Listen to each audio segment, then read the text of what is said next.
Boiling gumbo explodes across my face. The heat bites cayenne knifes my eyes, and the room forgets how to breathe. China rattles, shoes freeze. 100 polite smiles turn to stone. I don't scream. I won't give them that. I lift a linen napkin like a flag of truce and wipe slowly 1 careful inch at a time until the sting becomes a memory I can weaponize. Then I hear it, the one voice that was supposed to defend me. 4 words flat as a verdict. She's right about you. I stand. My chair scrapes the marble like a warning bell. No one moves, not the band, not the bride, not the man who should have known better. I take out the phone I've kept waiting under my thumb for weeks. 3 words leave my mouth steady as a judge's gavel. It is time. By midnight, vows will unravel. Money will freeze, and a secret everyone tasted, but no one swallowed, will choke this room. This isn't a wedding, it's a reckoning. I'm May Washington, a seamstress who starts the day the same quiet way, sweep the balcony water. The red geraniums grind the beans and pour coffee into my chipped stoneware mug. The mug's nothing fancy, but it understands me. From my window, I can see the West End, waking up dog walkers, tugging leashes, city buses, sighing somebody's gospel station, drifting through thin walls. I run my thumb over the old crack in the handle and think about the years this mug survived with me.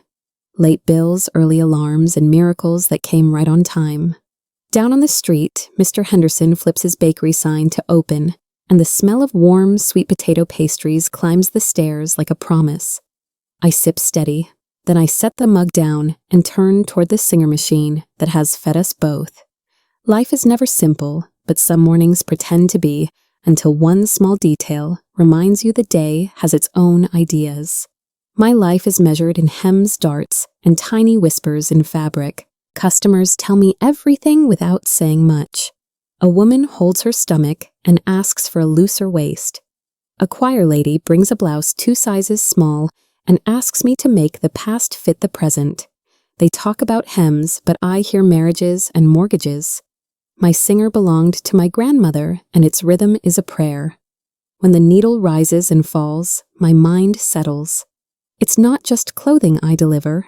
It's courage when a zipper closes for the first time since the baby. It's dignity when a widow steps back in the mirror and nods to herself like she still recognizes the woman on the other side. I learned to listen with my fingertips, to read a life by how a sleeve drapes. If you pay attention long enough, the truth shows up. It always does, right where the fabric pulls. My son Ryan used to hug me so hard, I thought my ribs would remember him forever. "You're my hero, Mama," he'd say, because heroes get up at 5 stitch until their fingers sting and still find a smile to pack in a lunch bag. I believed him, not because I needed a title, but because I needed to think all that effort meant I was building something no one could steal.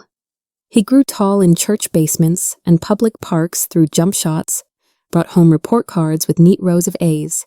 On Sundays, he carried bolts of fabric like they were nothing, then asked real questions about color and shape like a designer in training. We didn't have much, but what we had was ours. Clean, honest earned 1 alteration at a time. I thought love like that couldn't be shaken. I thought a mother and a son were unbreakable. I thought a lot of things until the world knocked. When Ryan said he'd met someone named Clementine, I heard a tune in his voice I hadn't heard since graduation day. He described her smile first, then the way her ideas filled a room. He sounded proud, almost protective, and I felt that mix only parents know joy, with a thread of worry running clean through it. We met for Sunday dinner, and he checked his phone twice, then apologized. "She's just excited to meet you." I nodded and told myself this was how life grows a bigger table. A new voice, a fresh tradition. That night, I hemmed a client's dress and caught myself matching stitches to my own heartbeat. There's a rhythm to new love. It speeds up a home. It brings talk of dates and plans and how many chairs the future might need. I prayed not for fancy things, but for steady ones. Lord, keep him kind. Lord, keep him wise. Lord, let this be love and not a lesson. The first dinner in Buckhead felt like stepping into a magazine, where the air was colder and the smiles were warmer than they looked. Chandeliers shivered with light. Velvet chairs swallowed your posture. That's where I met her Clementine's mother, Sarah Vance. She had hands that didn't lift a thing and eyes that weighed everything. Polite hellos slid across polished floors. And I did what I always do, listen first. They spoke of clubs vacations, a new SUV with more seats. Because image matters. I nodded, not agreeing, just staying respectful. The conversation floated above, money never landing as if bills paid themselves. When the server came and went, Sarah never once met the girl's eyes. Some households are built on grace. Some are built on rules. In this one, I could feel a rule sliding under my chair, like a wedge lifting me just far enough away to notice I didn't belong. Belonging has a sound. That night, I didn't hear it. At the door, she pressed a gift into my hands, a porcelain teacup white with a gold rim thin as a whisper. It was beautiful, expensive, and colder than glass. I carried it home like it might correct my posture. I set it beside my stoneware mug, and the two of them sat there like strangers at a bus stop. One delicate, one dependable. I brewed coffee out of habit, then lifted the porcelain. But the taste went missing somewhere between my lip and the rim. It wasn't a cup, it was a sentence. This is how we drink, this is how we live, this is how you should too. I put it down, reached for the old mug that remembers every season of my life. The steam rose and my shoulders fell. People say gifts reveal a heart. I say they also draw a border. That night, I understood the difference between being welcomed and being measured, and I knew which side I stood on. We sat again at their table, and Sarah said the words like a ribbon curled at the edges. New family, she said it slowly, like it had a taste she wanted me to notice. Expectations, budgets, best practices. She talked about how some pasts need a tidy bow, and how the future needs a certain standard. Her smile never touched her eyes. I let the silverware talk for me. There are times you learn more by what you don't say. The housekeeper moved like a whisper no one intended to hear. I thanked her for the bread, called her sweetheart, and her eyes lifted for the first time all night. I caught Ryan staring at his plate, missing the storm registering in my chest. In families, chairs shift. New ones get pulled up, old ones get eased back. By dessert, I understood the message beneath the manners stand to the side and do it gracefully. I folded my napkin and practiced the pose. They invited me to the bridal boutique rows of silk French lace tiny buttons that trembled when you breathe. I sat soft on a velvet couch while Clementine twirled beneath cathedral mirrors. When she asked my opinion, I gave it gently the way you do when a woman is half dream, half fabric. A strap might flatter a sleeve, could sing. The room laughed, the kind of laugh that floats up and disappears. That's not the trend, someone said. Sarah's hand landed on Clementine's shoulder. This one is perfect. I felt my face smile like it belonged to someone else. On the sidewalk afterward, Ryan asked, "You liked it, right?" I said. It's her day, and the words tasted like chalk. I have stood in 1,000 fitting rooms and seen the same scene. Sometimes you're asked to the show, but not to be heard. That day, I learned the difference between being invited and being included, and the ache settled exactly where a mother's pride lives. After that, events multiplied like rabbits. A barbecue with a live band. A rehearsal dinner under strings of light. Family photos with matching smiles. I learned about each one after the fact. It was small, Ryan said last minute. I said I understood, then took a long walk around the block, so the walls wouldn't hear me cry. When people want you absent, they make it sound like a favor. They call it rest. They call it space. They say, we didn't want to bother you, and expect you to thank them for the distance. I turned the key to my shop and stood in the doorway until the bell stopped ringing. The machines, the chalk, the tape measure, they don't lie. They only wait. I folded an order and told myself a truth. Grown folks know if they wanted you there, you would have been there. Knowing is a cold comfort, but it's still comfort. We went to dinner, just the two of us. That's what the text said. He showed up with company, smiles, menus, small talk. When the check came, he cleared his throat, and I felt my heart lean forward like it knew the next line. "I'm tight this month," he said. "Wedding stuff. Can you spot me 2,000? I looked at the number like it belonged to a stranger and thought about rent and thread and light bills that don't negotiate. I opened my wallet anyway. He promised to pay me back next month. I nodded like we both believed it. There's a particular kind of quiet you carry home after a moment like that. You set it on the counter beside the mail. You wash it with the dishes. You try not to name it because once you do, you can't unknow. Love gives, but love also teaches.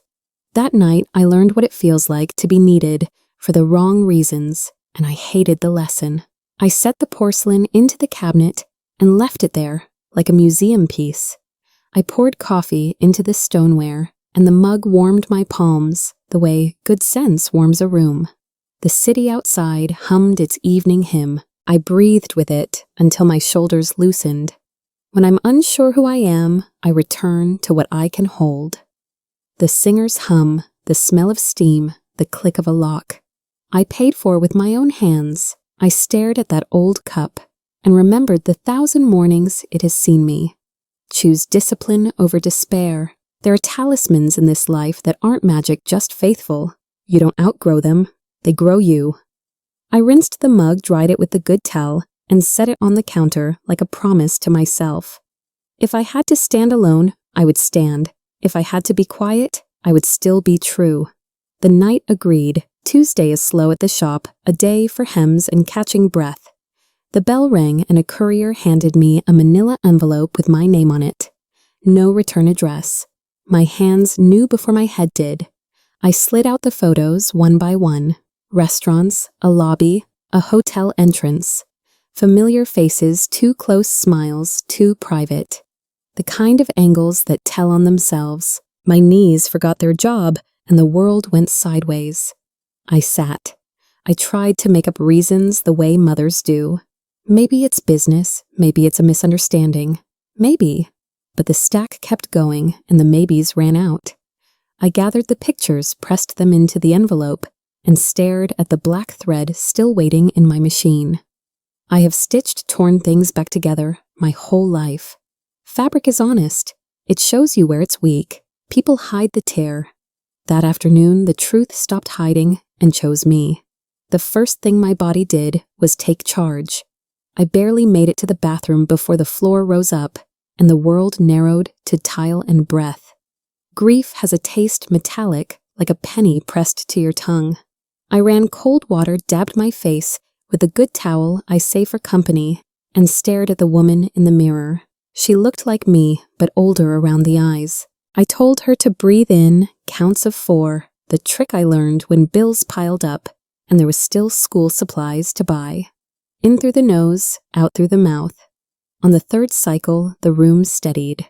I gathered the photos, laid them in a line on the counter, and said the quietest prayer, I know God keep me steady. When the water cleared and my hands remembered how not to shake, I dried my face, squared my shoulders, and made a decision that would change everything. I found the card a customer had slipped me months ago. If you ever need clarity, and dialed, Booker Hughes, a calm voice, answered like a librarian who's seen fire before. I need dates, times, places, I said. I need proof that talks louder than feelings. We met in a quiet coffee shop off the main road, the kind of place where nobody knows your business, and the barista keeps topping off your cup because she can tell something's wrong without asking. Booker wore simple glasses and a wedding ring that had seen seasons. He listened more than he spoke. When he did speak, it was simple. Let me work. He slid a legal pad across the table. Write the names. I'll follow the money, the rooms, the cameras. I wrote slowly like every letter weighed a pound. He closed the folder, stood up, and said, I'll be in touch. On the sidewalk, the day seemed brighter than it had any right to be. Evidence arrives like rain, first a drop, then a storm. Booker called with a tone that told me to sit down. There's an apartment in Midtown, he said, leased by a shell company. Same elevator, same hours, different exits. He sent still shots, lobby cameras catching familiar outlines. A key fob's red blink, the closed-mouth smile of people who think walls keep secrets. I know Atlanta and those hallways all smell the same fresh paint over old choices. He found valet slips timestamps that line up like piano keys. Together they played a song I didn't want to hear. I took a pen and drew lines between dates like a mother connecting constellations she wishes were clouds. People can explain away a lunch, they can excuse a ride, but an apartment where the blinds are always half shut, that's not an accident, that's intention. Booker said there's more coming. I told him I understood. Then I set my phone face down and learned how to breathe again. Follow the money, Booker said, and he was right. Numbers don't blush. He slid bank statements across the table neat as a sermon. 10,000 here, 20 there, 50, once stepping across months like stones in a shallow creek. The transfers moved one way from her world to his pocket. Every memo line blank as a wink. He pointed to the dates that matched hotel receipts and the hush of midtown evenings. If love is free, then what were these payments for? I traced one deposit with my finger until it smudged. In my life, money has always meant groceries. Rent thread a pair of school shoes on sale. In theirs, it sounded like congratulations for crossing a line. That's when the thin hope I'd been nursing, maybe it's innocent, maybe I'm wrong, dried up like a spill under summer sun. Booker cleared his throat and said there was one more piece. It's audio, he warned, and I won't play it unless you're sure. I asked him to press play. The room got small around the edges. First came his voice, familiar, breathy, with a tremble I recognized from childhood nerves. Then hers, soft as velvet, sharp as glass. They spoke in future tense like planning a trip. She said two words that turned my stomach to stone. Accidents happen. On the tape, silence did the loudest talking. He didn't argue. He didn't leave. He agreed. Okay, he said. I'll do what you ask. I pulled the earbuds out and stared at the table's wood grain until it stopped moving. Booker whispered, "We can take this to the police now." I thought about handcuffs, courtrooms, headlines, and the face of the boy who used to fall asleep in the back seat after late-night choir rehearsal. There are moments a mother holds justice in one hand and mercy in the other. Both are heavy. I asked Booker to give me the file and one night to think. I went home and set the folder beside my singer like it was another job to finish by Sunday. The lamp threw a soft circle on the table. I walked the block once because sometimes decisions need pavement. I pictured him in a cell. I pictured a girl at an altar. I pictured the woman who had taught me to sew, telling me that a line once cut is hard to hide. The law could do what laws do. But mothers live with the aftermath. I brewed coffee too late and counted the ways this could break us in new directions. A voice older than my body said, "Protect the innocent. Tell the truth. Don't make yourself the villain in your own story." I wrote 2 columns, police on the left, plan on the right. The left promised quick action and a door slammed shut. The right promised exposure and consequences without bars. When the ink dried, my hand shook less. I chose the right-hand column. I needed someone with a backbone older than mine. That's when I called Clementine's grandfather, a man who built something from nothing and kept his word long after it stopped paying. "Come by," he said, and I did. His Inman Park bungalow smelled like strong coffee and furniture oil. Family photos lined the hallway like a choir. I told him everything, laid the files out on his dining table. He didn't interrupt. He just breathed and let a long life consider a short list of sins. When he finally spoke, it was like a judge who loves you. "We will keep her safe. We will stop this." He had lawyers who still owed him favors, and a doctor who answers his phone on the first ring. He touched the edge of the audio recorder like it might bite him. "You sure?" he asked. I nodded and he said, "Then I'm sure. Some men mean the thing they promise." He was one of them. Charlie moved quiet and fast. Calls went out. Papers were drafted. "We'll freeze the trust," his attorney said, "and file for immediate protection." They talked about temporary orders, annulments, and what to do if anyone tried to run a game with the assets. I sat with my hands folded and listened like a student.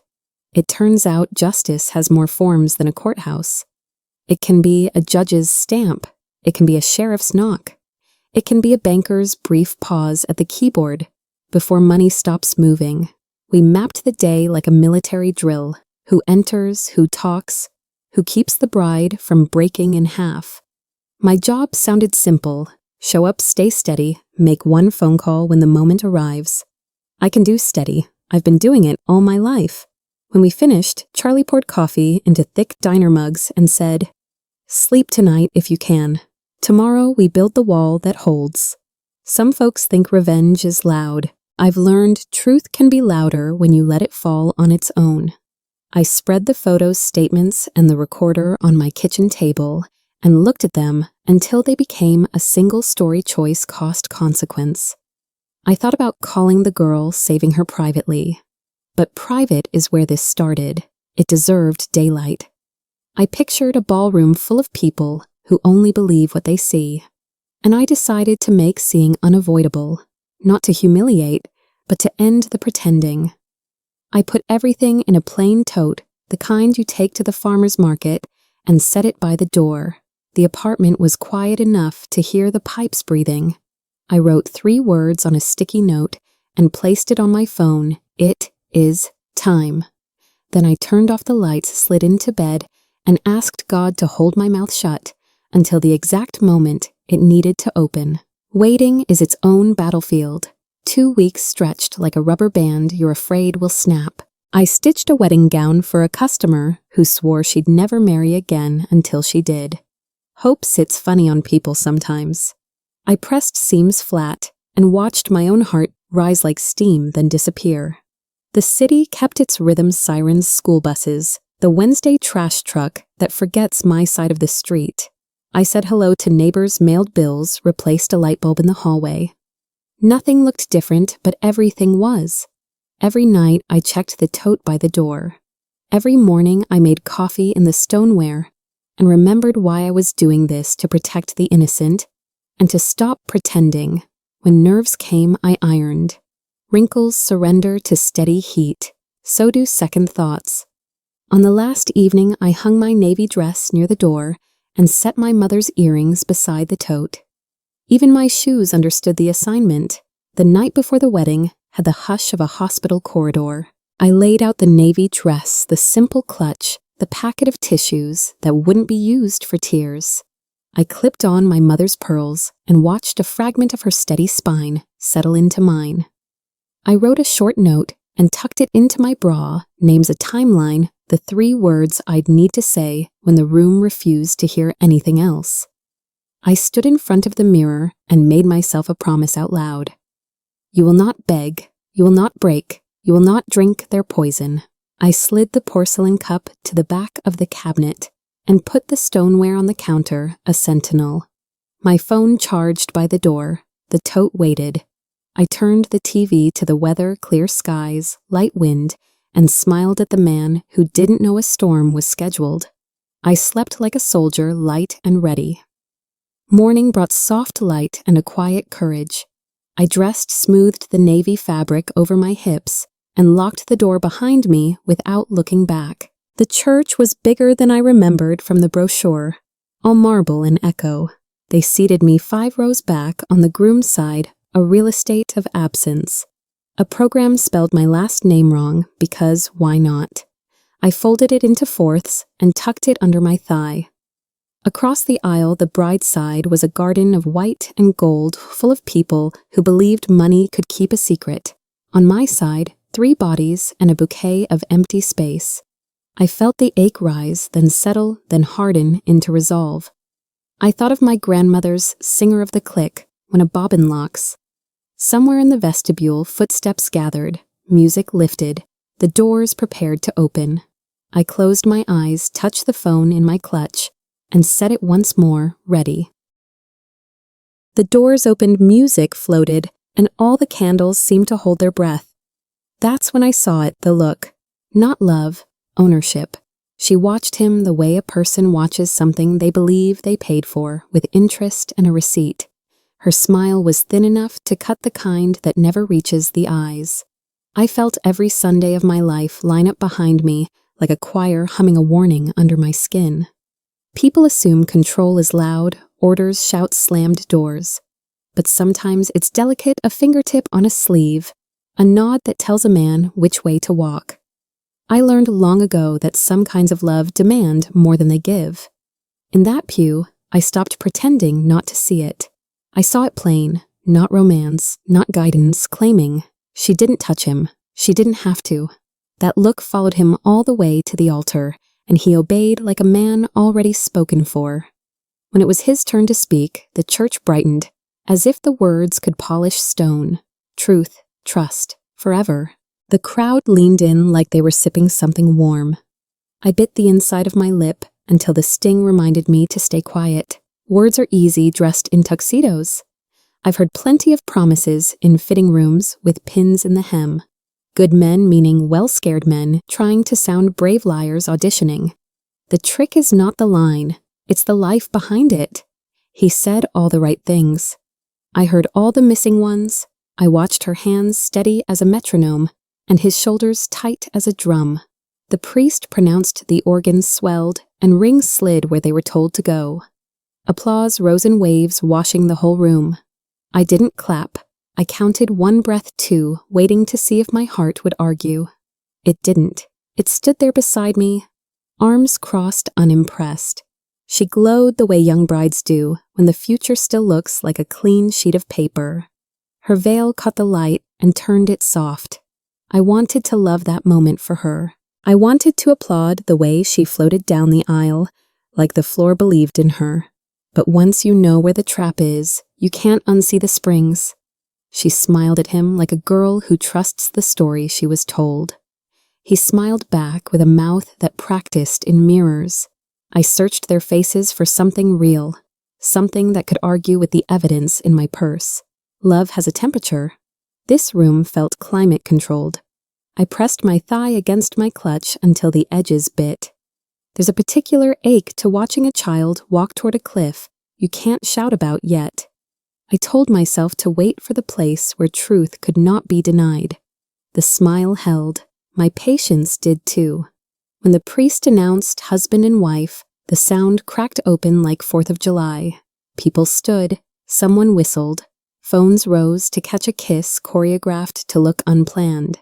I kept my seat. My hands stayed still in my lap, a private protest that nobody noticed but me and the chair. Years teach you that applause can be a spell. It makes strangers agree. It makes families forget. I listened to the roar and let it move around me like water around a stone. In my mind, I set down a mug, my old stoneware, on a table only I could see. I held on to that weight. It reminded me who I am when the room insists I'm something else. He looked out over the crowd and never found me. Or maybe he did and looked away. Either way, the clapping faded, the music switched keys, and I knew the next act would not be kind to anyone who preferred silence. They put me in the back at the reception by the service doors where the staff moved like wind. My place card misspelled my name by 2 letters, a neat little eraser in public. If you've ever been forgotten on purpose, you know the choreography smiles that stop an inch short. Questions that are really statements, a chair that wobbles. I straightened it with a napkin under one leg and watched the head table glow like a television you can't turn off. Champagne came in a wave that skipped my shoreline, then circled back after a second thought. I didn't take it. I needed a clear head and a steady hand. From here, the room was honest. You can see power when you look at who never waits for anything. Not refills, not answers, not permission. A band warmed up, silver flickered, the lights dimmed to flattering. I felt that old calm settle, the one I say for storms, I intend to walk through. The MC called for the mother and son dance, and the room gathered itself. He offered his hand. I laid mine in it. His palm was cool and a little damp, the way hands get when they've been holding too many questions. The band found a slow waltz classic, and safe, the kind you choose when you want to look timeless.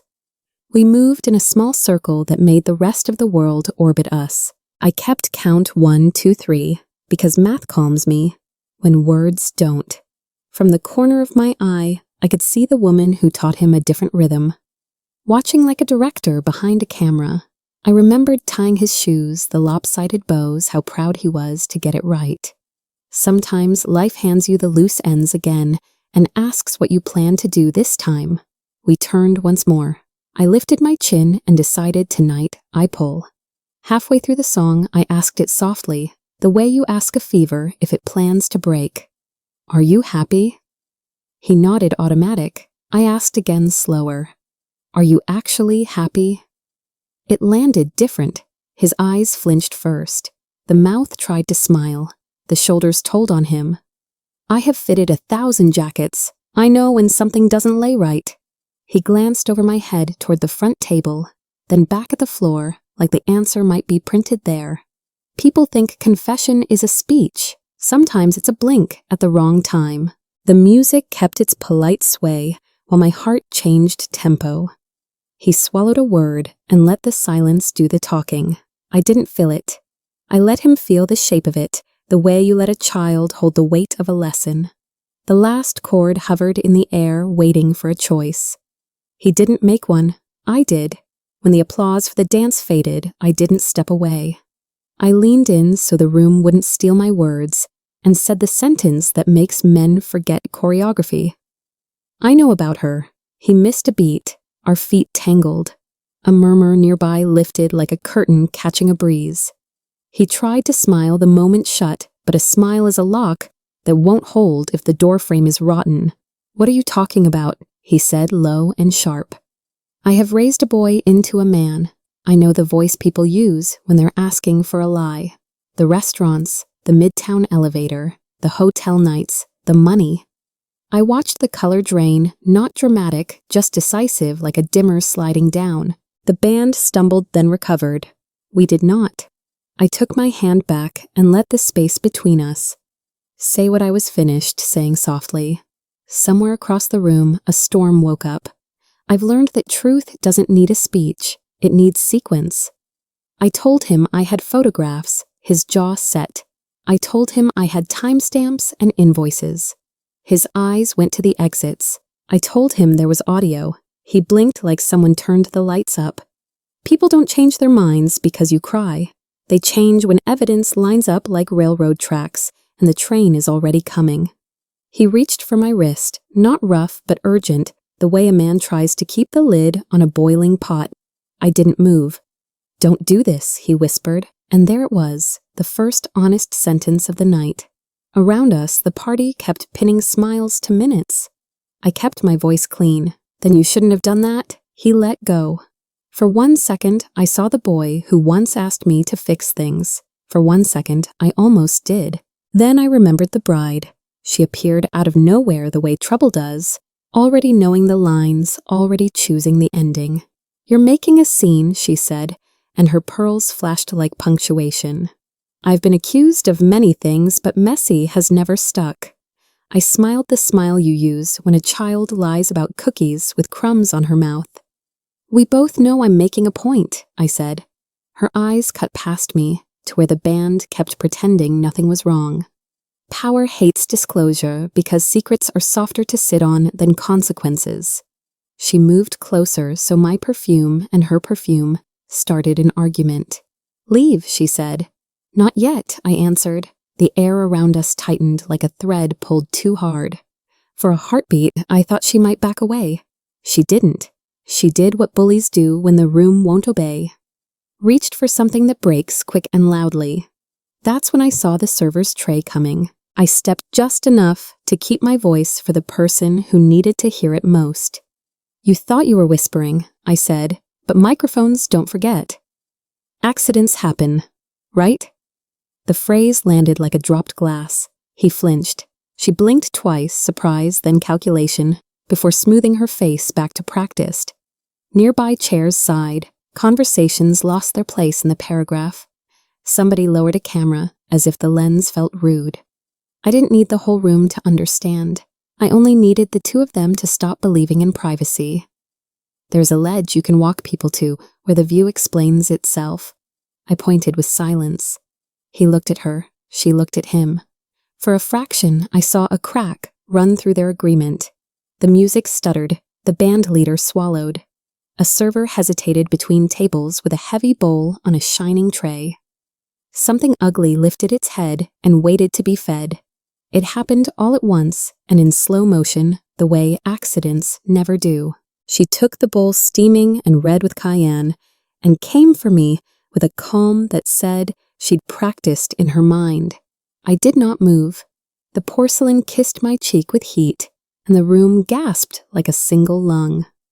Spices clawed my eyes, broth ran down my neck, and into the navy dress I had pressed flat that morning. Somewhere a fork hit china. Somewhere else someone said my name and then swallowed it. I reached for a linen napkin and wiped slow and careful, the way you dab at a stain you plan to remember. She stared at me like a verdict and delivered her line. That is what you deserve. I heard 4 other words from a voice that used to shield me. She's right about you. I felt a floorboard in my soul shift. I stood taller anyway. Some moments choose you. I chose mine back. Silence held the room together like bad glue. I heard 4 words that used to be my shelter. She's right about you, and felt something old crack in my chest. I didn't argue. I didn't plead. I reached into my clutch and found the phone I'd kept waiting like a key under a mat. The screen lit my face.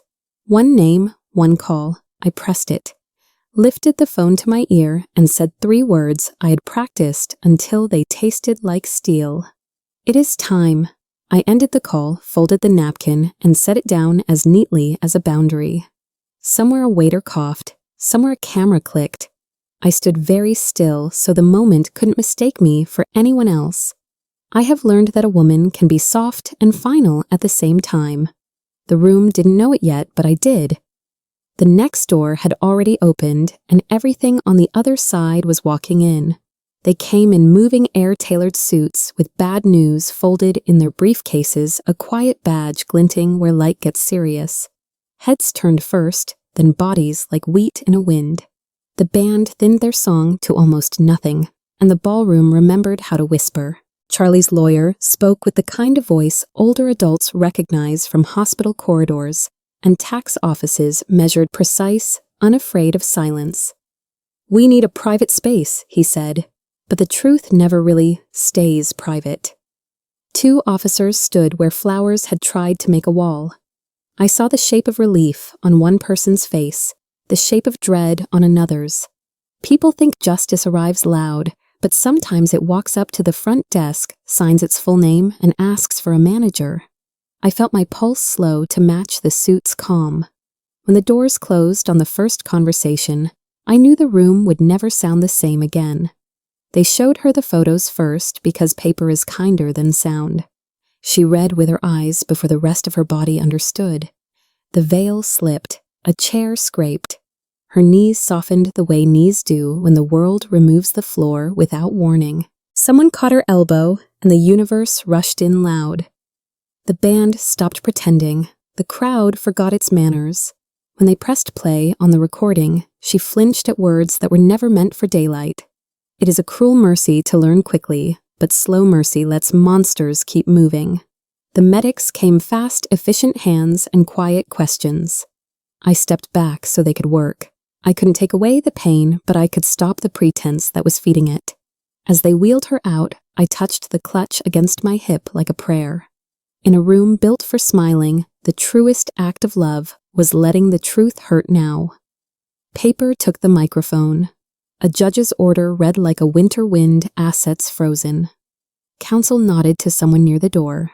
A banker on the phone chose hold over transfer. Another document slid forward, annulment filed.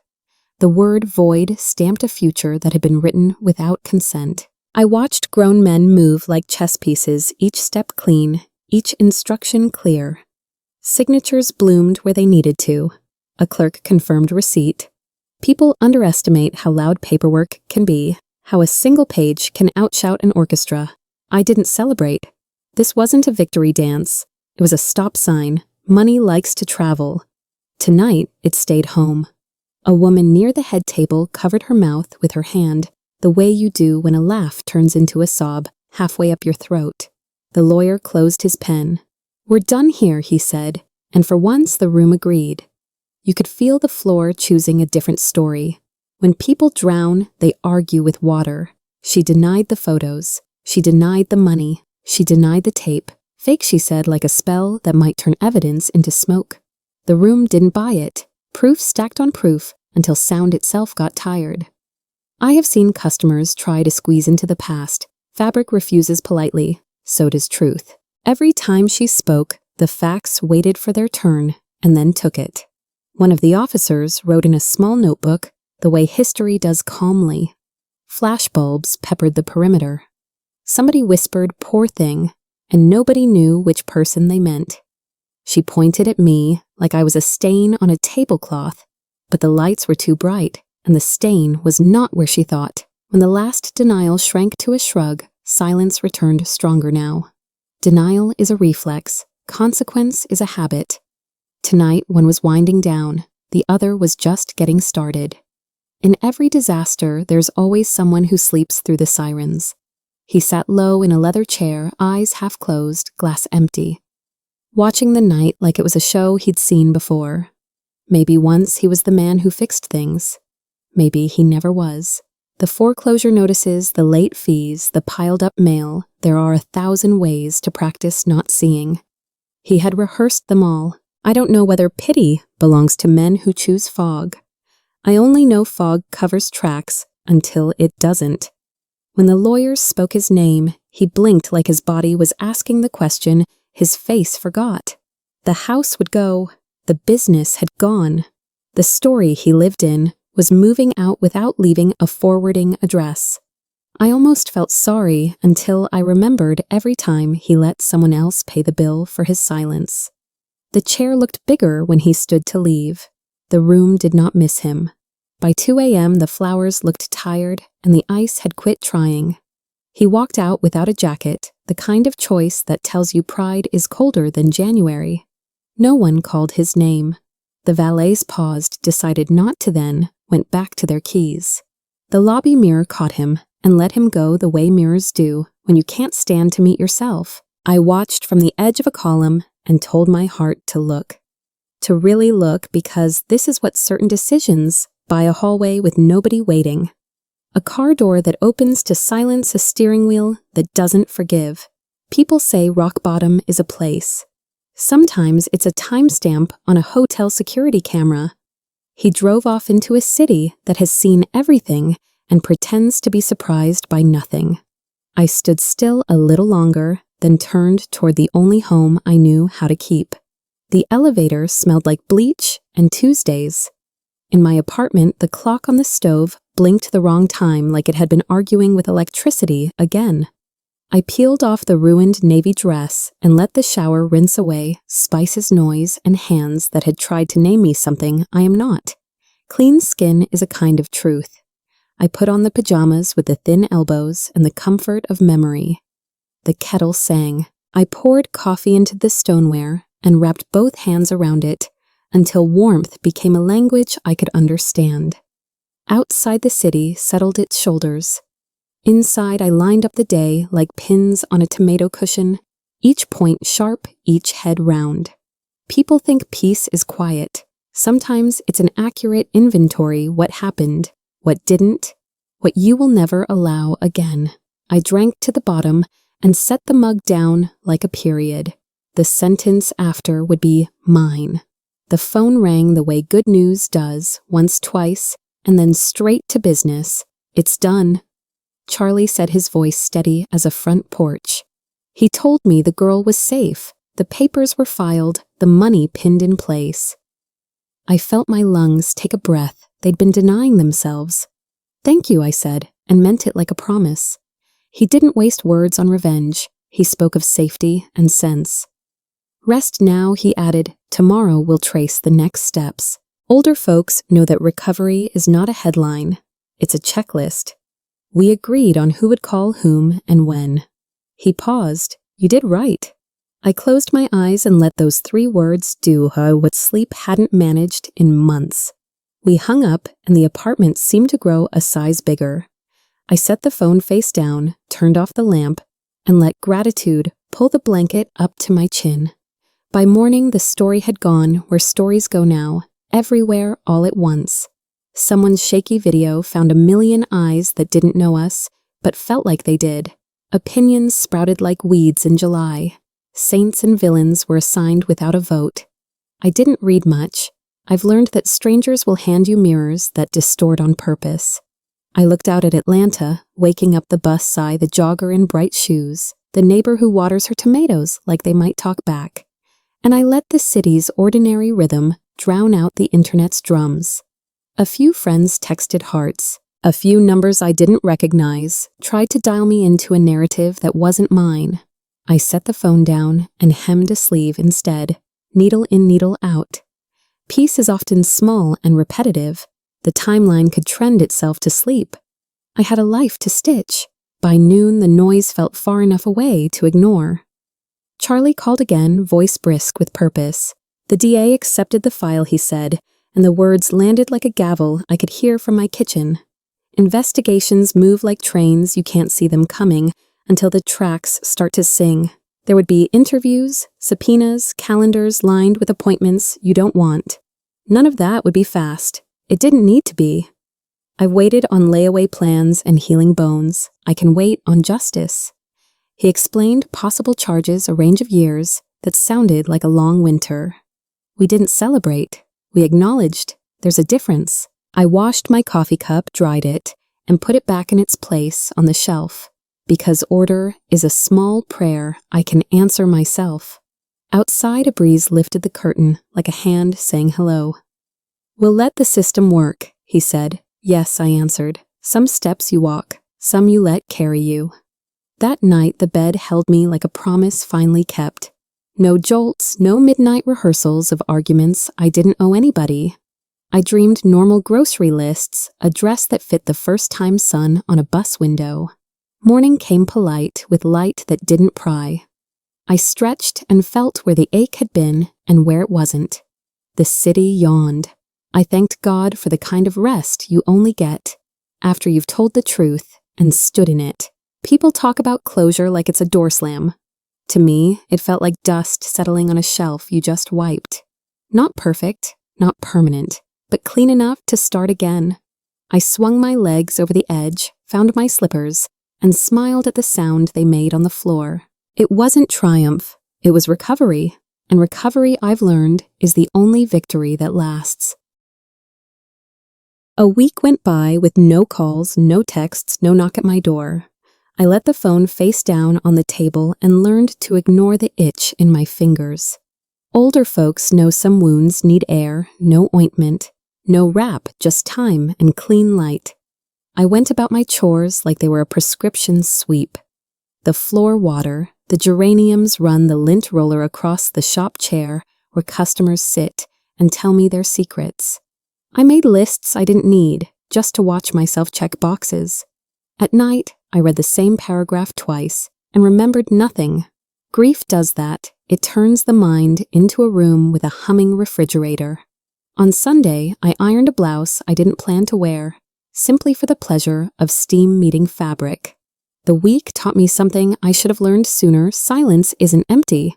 It's full of what you finally have to hear. I listened. I healed a little. Sentence came down. Charlie texted, 12 years, no early release. I sat at the kitchen table with both hands around my mug and tried to picture that much time stacked on a person's chest. Some will call it justice. Some will call it not enough.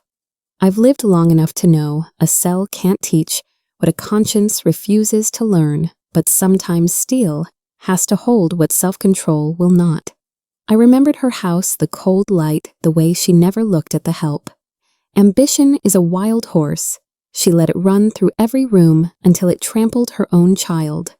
I didn't feel triumphant. I felt sober. A door slammed somewhere far away, but the wind from it still reached my kitchen. I set the phone down and washed the mug slow circles with a sponge. We like to think endings are loud. Often they're just a click you don't hear until after the bolt slides home. Word drifted through the city like it always does. The big house lost its fight with the bank. Boxes on the curb. A foreclosure notice taped crooked to a carved door. He found a room in Decatur, month to month, the kind where microwave meals count as dinner. And the hallway light never quite works. I passed that kind of building years ago on my way to the laundromat carrying quarters in a film canister. Survival has an odor detergent and dust and old carpet. Anyone who's been broke can name it with their eyes closed. I wanted to feel sorry, and almost did, until I remembered all the times he sat out storms that weren't his, letting others stand in the wind for him. Avoidance sends a bill eventually. Mine come in white envelopes. His came in red letters, big enough to read from the street. I folded a stack of finished blouses and whispered the truth. Some debts collect even when you don't open the door. Charlie called to say she was steadying. Therapy twice a week, long walks without her phone. A class at the community college psychology, because when you survive a thing, you either run from it or learn its name. I met women like her in the fitting room, shoulders hunched. At first, then slowly finding their own height in the mirror. Healing isn't glamorous. It's receipts for gas to appointments. Tears in the cereal aisle choosing to answer a friend's text. I sent her a small note. You're not what happened. You're what you do next. She wrote back a single line, I'm trying. Trying is a holy word in my book. She stopped apologizing for crying. She practiced saying no and discovered it didn't kill anyone. The day she laughed at something small and stupid, I felt the city exhale. Survivors don't just make it, they learn to guide. I pictured her holding a lantern on a dark path and knew she'd be fine. It came late 3. Soft taps like a child remembering his manners. I opened the door to a thinner version of someone I love. Eyes rimmed red clothes that remembered better days. I'm sorry, he said. Can I stay a few nights? My mouth answered before my arms could know. The word sat heavy between us. I thought of every older woman I know who carried grown men on her back until her spine complained in church. Love is not a hotel. Love is a home with doors and rules. Please, he tried again, a boy inside a man's voice. I wanted to reach for his cheek, like I did when fever came at midnight. Instead, I reached for the steadiness I promised myself. You will not learn here, I said, and I will not lose myself here. He nodded a slow, wounded motion. The hallway light buzzed. We stood in it like two people who both needed something I couldn't give. I closed the door gently, then leaned my forehead against it and prayed the kind of prayer that doesn't use elegant words. Boundaries are the shape of grown love. My grandmother taught me that between quilting stitches. You leave a margin so the whole thing doesn't unravel. I poured water, paced the kitchen, and repeated the sentence I had practiced for weeks. Love without respect means nothing. It wasn't punishment. It was a fence. And fences protect what you hope to grow. The next morning, I wrote it down on a sticky note and put it on the fridge, where I keep other essentials grocery lists. Reminders to call the insurance company the time of my dentist appointment. The note looked exactly right there, not dramatic, just necessary. That afternoon, I hemmed pants for a man who said his wife finally made him clean the garage. We laughed. Grown folks know order isn't mean, it's mercy. And mercy starts with a line you keep. Time changed me without changing my address. I still take the same bus line sometimes, just to watch the city argue with itself. New buildings rising where old stoops still hold stories. In the shop, the singer hums, and I hum with it. The stoneware mug has a new hairline crack I treat like an old friend's scar. Peace didn't come all at once. It arrived in Daly's clean sheets on Sunday. Bills paid on time, a spine that straightened itself without me noticing. The ache got quieter, then respectful, then useful. I started taking a longer route home so I could pass the little pocket park where the oaks know everybody's name. Older adults will tell you the inside work shows up outside eventually. One morning I caught my reflection in a storefront window and didn't flinch. That was new. I don't feel invincible. I feel rooted. A wind can sway a rooted thing, but it can't carry it off. It arrived on a Tuesday with a stamp crooked in the corner. Inside was a handwriting I knew before I read the name. He said he was working nights at a factory attending a support group, saving to repay what I lent. He didn't ask for anything. He offered himself accountable. I don't expect forgiveness, the letter said, but I'm trying to be the man you raised before I let someone else tell me who I was. I read it twice, then a third time, and set it in the drawer where I keep important things, birth certificates, an old photo, a note from the boy he used to be. Mama, you're my hero. Regret is a language you can fake for a page, but not for a paragraph. This read fluent. I didn't write back that day. Forgiveness for me is a bridge you build from both sides. His side had wood on it now. Mine needed one more sunrise. She came without warning, all soft light and steadier breath. We hugged in the doorway like women who had survived the same storm from different houses. She said, "Thank you for saving me," and I said, "You saved yourself. I just opened a window." We sat at my cutting table, moved the pins to make room for coffee, and let the conversation go where it wanted. She told me about her classes, about wanting to build a place where women can walk in broken and walk out with a plan. I showed her how to hide a stitch so a hem holds under pressure. She laughed when the thread caught on her thumbnail. Then she did it again, smoother. There's a kind of mothering that isn't about blood, but about showing someone where the light switch is. Before she left, she squeezed my hands and said, "I'm okay now." I believed her, not because she said it, because she wore it. These days, my prayers are simple. I ask for kindness before cleverness for work that honors my hands for a city that keeps making room. I ask that the boy who lost his way keeps choosing the long road back, and that I'm wise enough to let him walk it. The window over my sink frames a sliver of sky, and that is enough to teach me hope. I hum a hymn I learned as a child, the one that turns a kitchen into a choir loft. The kettle answers like an alto. I pour into the stoneware and watch steam lift like a blessing.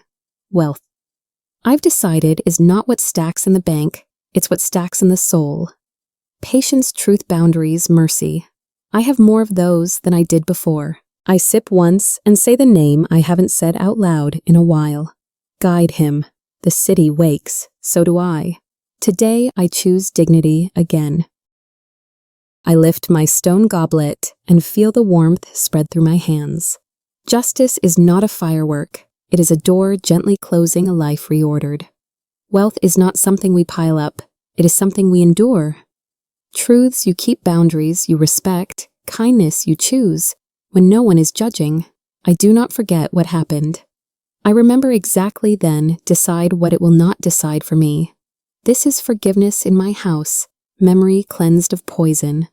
I do not need a new address. I need a new backbone, and I have grown one. So here is my blessing for you and for me. When the room demands your silence, hold your dignity. When the past knocks at midnight, answer with boundaries. When hurt argues, let peace finish the sentence. If this story is with you tonight, sign up and stay. Drop a like and subscribe to my channel. We will continue to tell the truth quietly until together the silence changes everything.